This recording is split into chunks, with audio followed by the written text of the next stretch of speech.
Olá, colecionadores, seguidores do canal Coisa de Colecionador. Nosso canal sempre trazendo itens que eu considero colecionáveis, e esse daqui é um que eu tenho certeza que é um gosto da grande maioria. Muita gente vai gostar, deve estar gostando da saga da Mulher Maravilha, que está sendo publicada pela DC. Tá? A saga da Mulher Maravilha está sendo publicada na DC, é a fase da Mulher Maravilha escrita e desenhada pelo mestre John Byrne.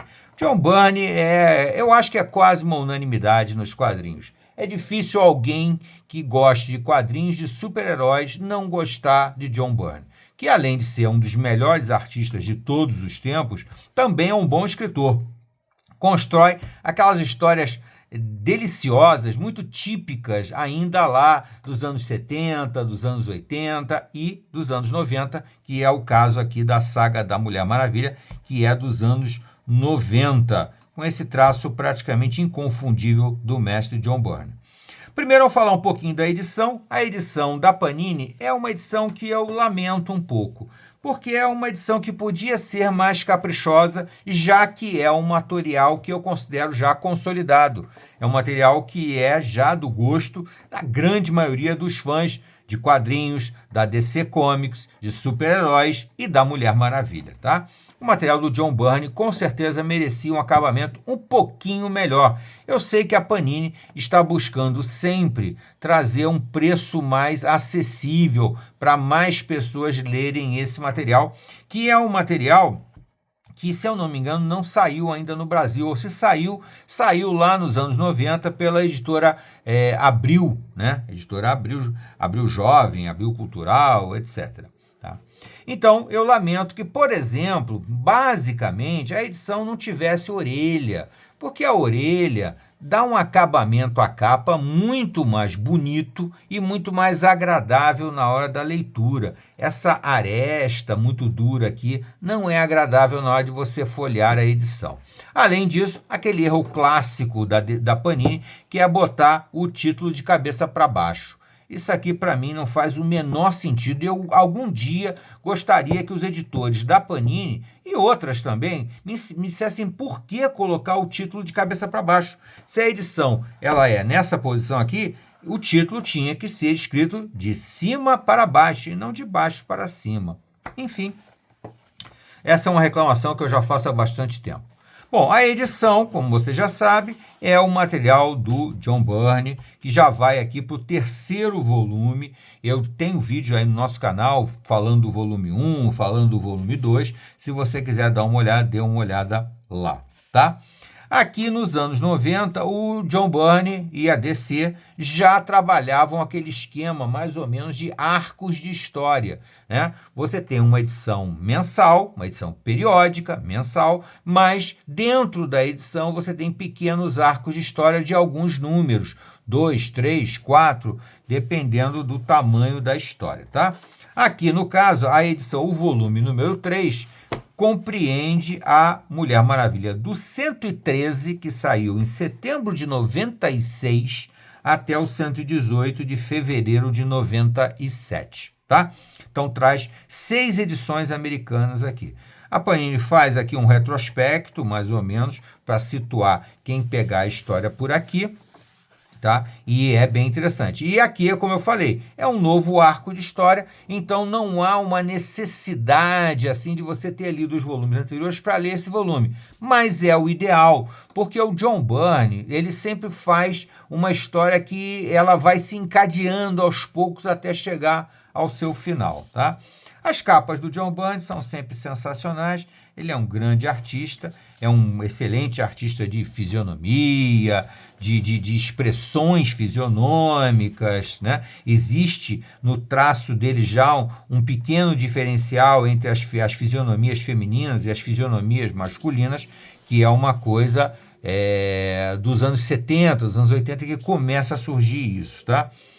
Então aqui, e ele traz a Mulher Maravilha, que é um aspecto muito típico do John Byrne, trazer esses super-heróis, essas entidades praticamente, que é o caso da Mulher Maravilha, né? Uma heroína que é uma verdadeira deusa, né?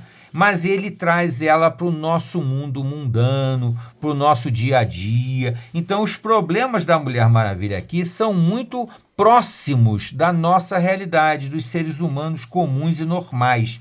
Ela está sempre envolvida com os seres humanos, então sempre preocupada em protegê-los, sempre preocupada em beneficiar e tornar a vida deles mais agradável, apesar de que muitas vezes ela atrai coisas ruins, né? Isso aí também acontece. Mas o John Byrne tem exatamente aquela pegada que eu considero a melhor que tem, que é trazer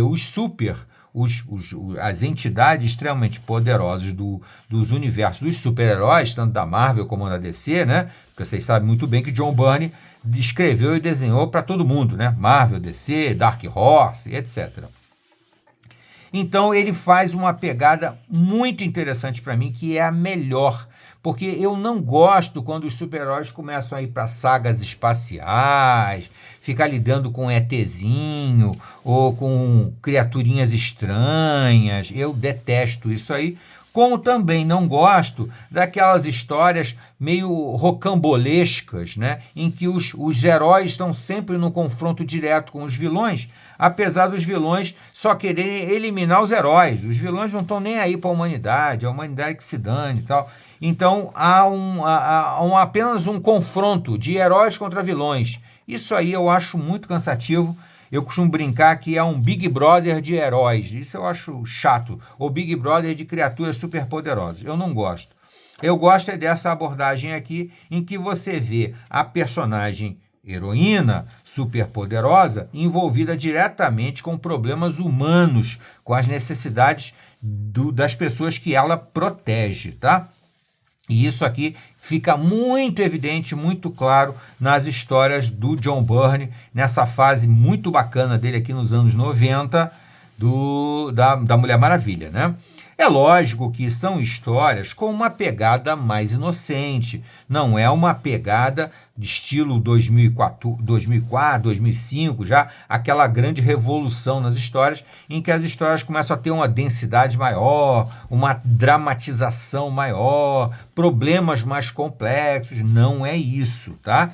Isso aí só vai. É lógico que existem alguns desses exemplos lá nos anos 80, né? O caso, por exemplo, do Cavaleiro das Trevas, o caso, por exemplo, do Watchmen, né? O Monstro do Pântano, algumas coisinhas assim que são um pouco mais sofisticadas na sua narrativa, nas suas preocupações. Aqui não é isso. Aqui é uma coisa mais simples, mais objetiva.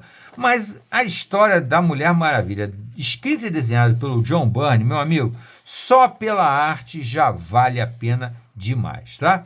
Então aqui nós vamos já aqui para o número 117, já estamos chegando aqui no final dessa edição, tá? A edição da Panini, como eu falei, é uma edição simples, mas adequada, boa, agradável, num formato que é interessante. Poderia ter apenas essa sofisticação simples de ter orelhas na capa, porque tornaria a capa muito mais agradável e muito mais daria um acabamento mais bonito para a edição, tá? Eu continuo dando essa sugestão a Panini. Pelo amor de Deus, botem orelhas na capa para tornar a edição mais agradável, mais bonita e mais bem acabada. E esse títulozinho também que poderia ser escrito de cima para baixo e não de baixo para cima. Tá bom, gente? Fica aqui mais essa dica do canal Coisas de Colecionador. Se você chegou até aqui, gostou? Não gostou? Deixa pra gente aí e não deixe de se inscrever no canal, que nós vamos ter muita coisa para analisar. Coisas mais antigas, já consolidadas, e coisas novas, como a saga da Mulher Maravilha. E vamos ter os outros volumes, porque isso aqui vale a pena ter na coleção. Tá bom? Até a próxima.